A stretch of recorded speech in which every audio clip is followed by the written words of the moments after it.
তোমার মতো ছেলেরা, হ্যাঁ এই যে বসে আছে সব ভদ্র, এগুলো প্রত্যেকের দিনী বোন আছে।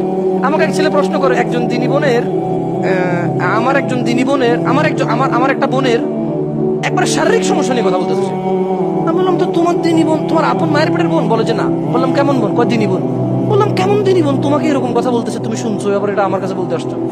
তুমি একটা কোমলমতি আমার ছোট্ট শিশু বোন, তাকে তুমি ঘর থেকে বের করছো, আর তারপরে তোমার যখন কয়েকদিন তার সাথে থাকা হয়ে গেছে, সব কাজকর্ম তোমার শেষ, আর একটা মেয়েকে দেখে বলতেছো যে লা লা লা লা লা হারাম, আমি আজহারি সাহেবের ওয়াজ শুনেছি, এগুলো হারাম।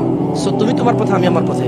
এই মেয়েটা এখন তোমার জন্য ব্যাকুল হয়ে গেছে, সে তোমার সাথে কথা বলতে চাইতো না, তুমি তার সাথে 5 ঘন্টা কথা বলেছো, এখন এই মেয়ের সাথে তুমি একদম কথা বলা বন্ধ করেছো। মেয়ে একদিকে পাগল, তুমি তো আরেকজনকে নিয়ে খুশি আছো। সমাজের আজকে এই অবস্থা আমরা করে ফেলেছি। আমি মাঝে মধ্যে কিছু ওই যে প্রেম প্রীতি নিয়ে এগুলো নিয়ে কথা বলি, আমাকে প্রশ্ন করে যে হুজুর পিএইচডি করছে এগুলোর উপর, হুজুর কেমন এত কথা জানে? আরে ভাই, তুমি আমাকে প্রশ্ন করো।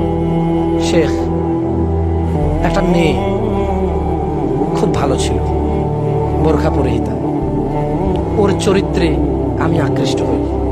চতুর্দিকে এত বেপরদা মেয়ে, এত খারাপ আজে বাজে মেয়ে, একটাই মাত্র আমার স্কুলে মেয়ে ছিল যে বোরখা পরে আসতো। ও নামাজও আদায় করতো, কারোর সাথে কথা বলতো না, অনেকে ওকে প্রেমপত্র দিয়েছে, ওর মধ্যে একজন ছিলাম। সবাই হাল ছেড়ে দিয়েছে, আমি ছাড়িনি। আমি একটার পর একটা আমার বোনকে দিয়ে, আমার অন্যান্য বান্ধবীদেরকে দিয়ে ওকে প্রেমপত্র দিলাম। তারপরে ও আমাকে বললো ও বেনামাজির সাথে সলাত আদায় প্রেম করবে না। আমি সলাত আদায় করা শুরু করলাম শুধু ওকে প্রেম করার জন্য। ইন্নামাল আমালু বিন্নিয়াত হাদিসের মধ্যে যে আছে যে হিজরত করলো কোনো মহিলাকে পেতে, আর যে হিজরত করলো আল্লাহকে পেতে, সে তাই পাবে যা সে নিয়ত করলো। দেখেন আজকাল ছেলে মেয়েরা প্রেম করার জন্য নামাজ পড়ে, আল্লাহ নবী 1400 বছর আগে তা বলে দিয়ে গেছে, এরই নামাজ ওই প্রেমকেই পাবে, কিয়ামতের কোনো কিছু পাবে না। যাই হোক, ওই যে বলে না হুজুর আপনি কিভাবে জানেন, আপনি কি আগে প্রেম করছেন নাকি? আরে ভাই, তোমার মতো ছেলে আমাকে প্রশ্ন করতেছে। মেয়েটা আমার প্রেমের প্রস্তাব প্রত্যাখ্যান করার পর আমি সর্বোচ্চ চরিত্র অধিকারী হলাম। সলাৎ, ভালো ভদ্র ব্যবহার, শালীন পোশাক আশাক, মাথার চুল কাটিং, সবকিছু নম্র ভদ্র করলাম। মেয়েটার সাথে আমি প্রেমে লিপ্ত হলাম। ও আমার সাথে কথা বলতে চাইতো না, আমি ওকে জোর করলাম।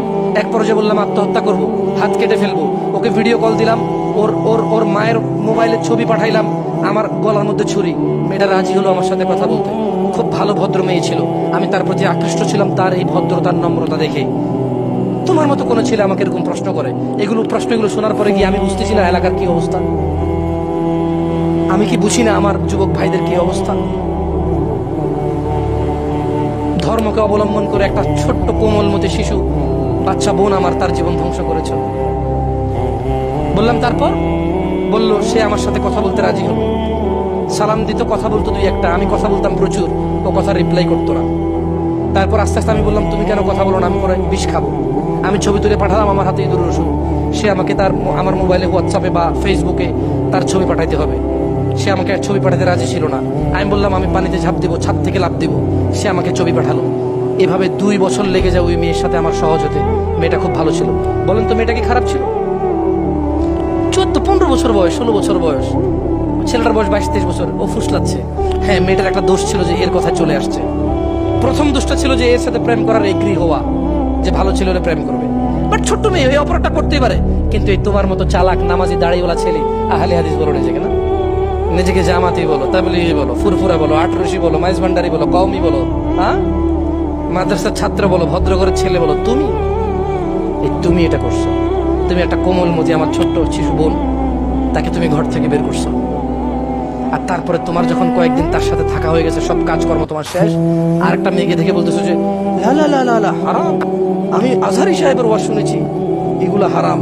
সো তুমি তোমার পথে, আমি আমার পথে।